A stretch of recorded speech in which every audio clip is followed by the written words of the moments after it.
What can I say about Chopper? He's grumpy. He's a little rickety astromech made up of a bunch of different spare parts because our rebels can't even afford the nicer new parts. He likes to do things the way that he wants, not necessarily the way the crew wants or as fast as the crew would like, but he gets the job done. He's incredibly loyal. The easiest way to sum up Chopper that we took to on the writing team is if R2's your favorite dog, Chopper's a cat. He's extremely belligerent and just sort of very rude. He's really only useful if it seems to suit him. He's not super thrilled to be doing certain things. He doesn't like to be told what to do. He's always just grumbling about stuff. He's never cheerful, does not have a sunny disposition. I think the biggest difference between Chopper and R2 is that R2 actually cares whether or not you like him, whereas Chopper doesn't care at all. Half the time he doesn't even do what he's asked to do, he just decides to go off and do something else. It's like he was never trained or programmed or in any way, you know, schooled at all. He just has no manners. We've never had the opportunity to really do a droid like that just kind of is a little more dismissive of people. You'll hear all kinds of little remarks that he makes and gruff kind of sounds. He always sounds cantankerous. I guess ultimately he still means well. Sometimes it's hard to tell. One of the things that's always challenging about designing anything for Star Wars is have it be somehow fresh and new. In the case of Chopper, fresh and new actually meant even more old and beat up than the stuff we saw in Episode 4. So we very consciously went all the way back to the original Ralph and Quarry concepts for R2. We looked at the head-arm articulation thing from way, way back and knew that was something we wanted to include. He's built from all these different parts.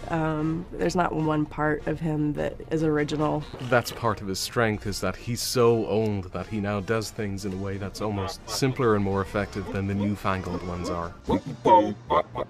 I think people are going to enjoy Chopper mainly because he keeps saving the day and people sort of forget the huge mess that he made earlier.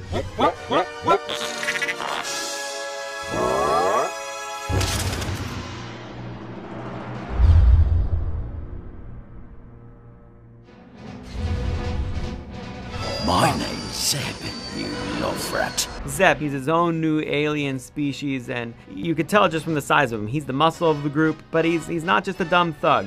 We always wanted him to have a different angle. I think the first thing that catches people off guard is Zeb's voice. It's possible I may be a little late. The thing they don't really realize about Zeb is that he is a well-trained honor guard. He, on his home planet, would have been revered for his fighting skills and well-educated. Zeb actually is pretty articulate and witty and funny. That sort of juxtaposed with what he looks like makes for an interesting character. My name is Steve Bloom and I play the character of Zeb, also known as Garazeb Aurelios, but only to his mum. He's got a bit of a chip on his shoulder. He hates Chopper, can't stand him. Is starting to build a relationship with Ezra begrudgingly, I think. No way! You cannot be serious! All right, 107. Big as he is and educated as he is, he's not beyond mixing it up with Ezra. He's not beyond getting wrapped up in these childlike chases and games that Ezra kind of goads him into it. They're just fighting all the time and they don't get along.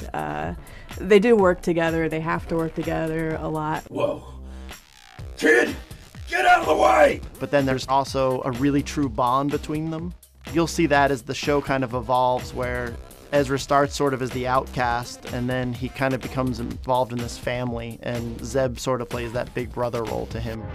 I'm sure there are one or two bucketheads worth punching on the other side. Zeb loves to beat up stormtroopers. It's his favorite pastime. Take two stormtroopers' heads and just take them and bash them together. Wait, are you fighting stormtroopers? What makes you say that?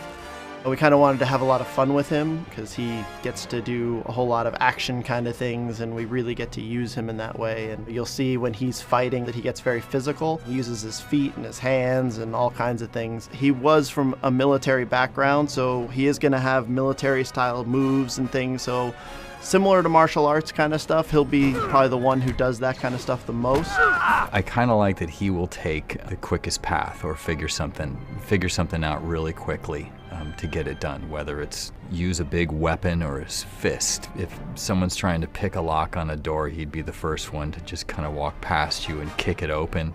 Over here. Yeah, he's fun to watch that way. It's just going to be exciting to develop him and his bizarre new species and to explain to the audience where he came from and the detail of the personal nature of what happened with him.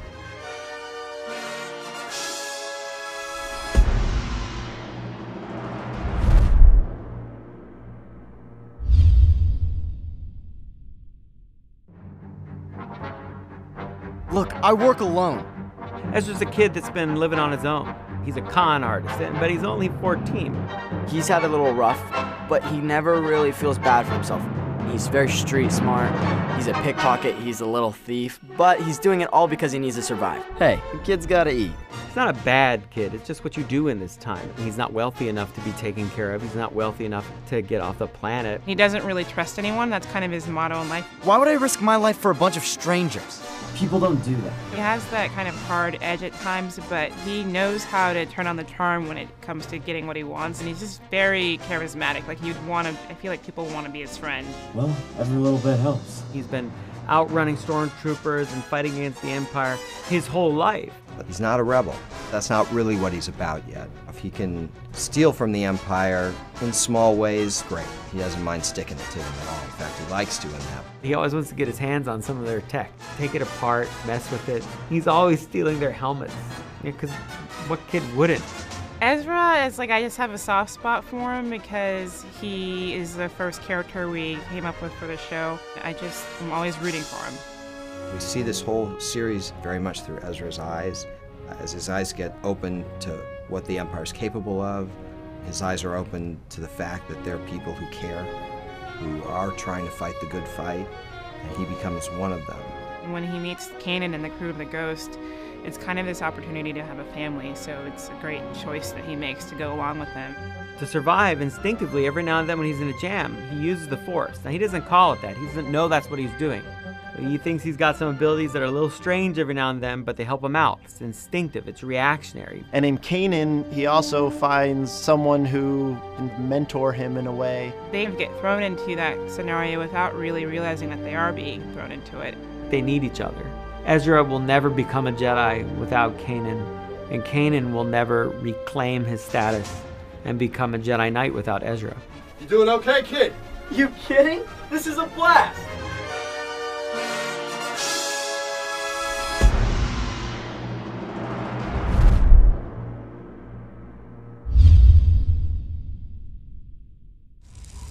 To ignite a rebellion, all it takes is a single spark.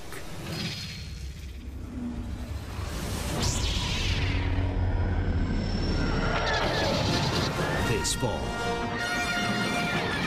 the saga continues on Disney XD.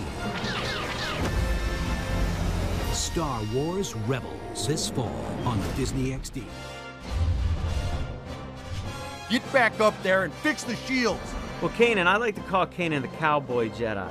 Hi, I'm Freddie Prinze Jr., and I'm the voice of Kanan on Star Wars Rebels. Kanan, I think, is the perceived head of this organization, of the crew of the Ghost. And when he tells you something, you got to do it. Don't stop. Push off now. Kanan has a lot of secrets, and he is very guarded about his past. He's a young man that's adrift. He has no structure. What I really like about Kanan is the fact that he is a Jedi, but he's not a Jedi in the traditional sense that we've had before on the show. He's a little bit more relaxed in the strict Jedi rules. You know, he's a little more rough around the edges. A strong character that has sarcasm. How about a little less attitude and a little more altitude? You suddenly have this cocky Jedi who's willing to shoot you as much as he is willing to, get you with his lightsabers. He's dressed pretty simply, but, he's got the armor, so you could tell that he's kind of a fighter. The ponytail kind of harkens back to, samurai. Kanan is a Jedi that is very much in this time period between episodes 3 and 4 of the films, given up being a Jedi. Was forced underground by Order 66 in essence, and hasn't acted as a Jedi. He's kept his lightsaber locked away. So he hasn't used it in a long time. He can't be obviously a Jedi, because if he is, he's going to get killed. And he's sort of forsaken the Jedi ways when all the Jedi were wiped out. He saw the destruction of his way of life at the hands of Darth Vader and the Empire, and he doesn't know how they can move forward and survive now. as Jedi. Iron time, now! You'll start to see Kanan's abilities grow as well as he's starting to use forces and things that he hasn't in a long time. He's a gunslinger that needs to put the gun away and pick up the sword again and fight for noble causes and selfless causes. Whether it's with a lightsaber or a blaster, he's always willing to help out and take on the Empire. Kanan is pretty much the coolest guy in the universe.